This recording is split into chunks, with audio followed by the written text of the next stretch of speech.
নমস্কাৰ দৰ্শকসকল, আপোনালোকে নিশ্চয় শুনিছে বৰ্তমান সময়ত পাকিস্তানত এটুপি পানীৰ বাবে হাহাকাৰ লাগিছে। পৰিস্থিতি ইমান ভয়াৱহ হৈ পৰিছে যে পাকিস্তানৰ মন্ত্ৰীয়ে ভাৰতক মুকলিকৈ যুদ্ধৰ ভাবুকি দিছে।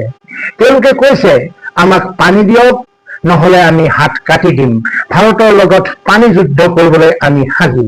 কিন্তু হঠাৎ এনে কি হল যে পাকিস্তানত পানী নোহোৱা হৈ গল আৰু ভাৰতৰ এটা সিদ্ধান্তই কেনেকৈ পাকিস্তানক আঁঠু কাঢ়িবলৈ বাধ্য কৰিলে। এই ভিডিঅ'টোত আমি অতি সহজকৈ সমগ্ৰ ঘটনাটো বুজি ল'বলৈ যত্ন কৰিম। ভিডিঅ'টো শেষলৈকে চাব, কাৰণ শেষৰ ফালে মই আপোনালোকক জনাম যে এই যুদ্ধৰ ভাবুকিৰ পিছত ভাৰতৰ ৰিয়েকশ্যন কি আছিল।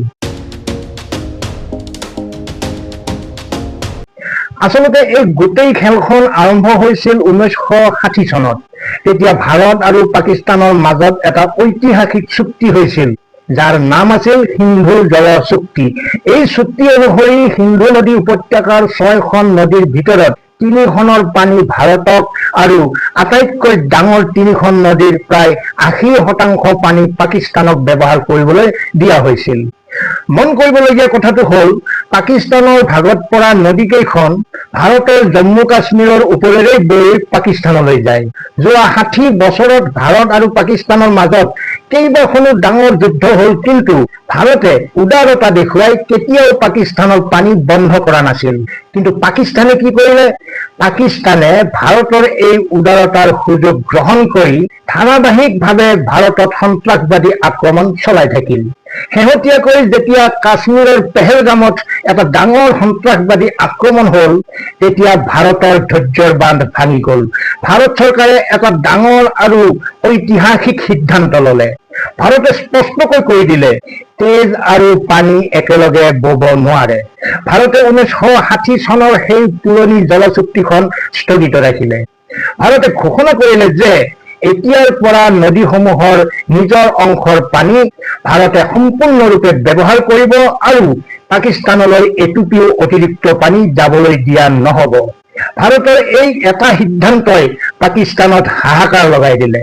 পাকিস্তানত বৰ্তমান তীব্ৰ খৰাং পৰিস্থিতিৰ সৃষ্টি হৈছে।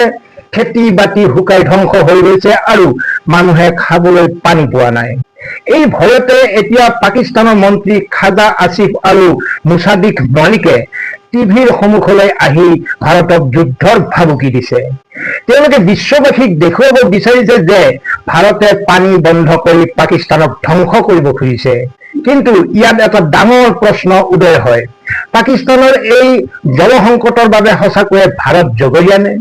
আচল সত্যটো হ'ল নহয়। আন্তঃৰাষ্ট্ৰীয় বিশেষজ্ঞসকলৰ মতে পাকিস্তানৰ এই অৱস্থা তেওঁলোকৰ নিজৰ বিফলতাৰ বাবেহে হৈছে। পাকিস্তান চৰকাৰে যোৱা 60 বছৰত পানী জমা কৰি ৰাখিবলৈ কোনো ভাল বান্ধ বা ডেম নিৰ্মাণ নকৰিলে। বৰষুণ বা বানপানীৰ লাখ লাখ লিটাৰ পানী তেওঁলোকে সাগৰত এনে বৈ যাবলৈ দিয়ে। এতিয়া যেতিয়া খৰাং হৈছে, তেতিয়া নিজৰ ভুল লুকুৱাবলৈ তেওঁলোকে ভাৰতৰ ওপৰত দোষ জাপি দিছে। এতিয়া জানো হওক ভাৰতৰ স্থিতি কি। পাকিস্তানৰ এই যুদ্ধৰ হুংকাৰক ভাৰত চৰকাৰে এক বিন্দু গুৰুত্ব দিয়া নাই। ভাৰতৰ বৈদেশিক মন্ত্ৰালয়ে স্পষ্ট কৰি দিছে যে পাকিস্তানে যিমানেই চিঞৰ বাখৰ নকৰক কিয়, যেতিয়ালৈকে পাকিস্তানে সীমাৰ সিপাৰৰ পৰা সন্ত্ৰাসবাদ সম্পূৰ্ণৰূপে বন্ধ নকৰে, তেতিয়ালৈকে ভাৰতে পানীৰ চুক্তিক লৈ কোনো আলোচনা নকৰে। ভাৰত নিজৰ জলসম্পদ আৰু দেশৰ সুৰক্ষা ৰক্ষা কৰিবলৈ সম্পূৰ্ণ সাজু। আপোনালোকে কি ভাবে? পাকিস্তানে সন্ত্ৰাসবাদ বন্ধ নকৰালৈকে ভাৰতে পানী বন্ধ কৰি ৰখাৰ এই সিদ্ধান্তটো আপোনালোকৰ মতে সঠিক হয়নে? কমেণ্ট কৰি নিজৰ মতামত নিশ্চয় জনাব। ভিডিঅ'টো ভাল লাগিলে লাইক কৰিব আৰু বন্ধুসকললৈ শ্বেয়াৰ কৰি দিব বুলি আশা কৰিলো। নতুনকৈ অহাসকলে এনেধৰণৰ ভিডিঅ' পাই থাকিবলৈ চেনেলটো ছাবস্ক্ৰাইব কৰিবলৈ অনুৰোধ জনালো। আজিলৈ এৰিছো। ভালে থাকক, কুশলে থাকক। ধন্যবাদ।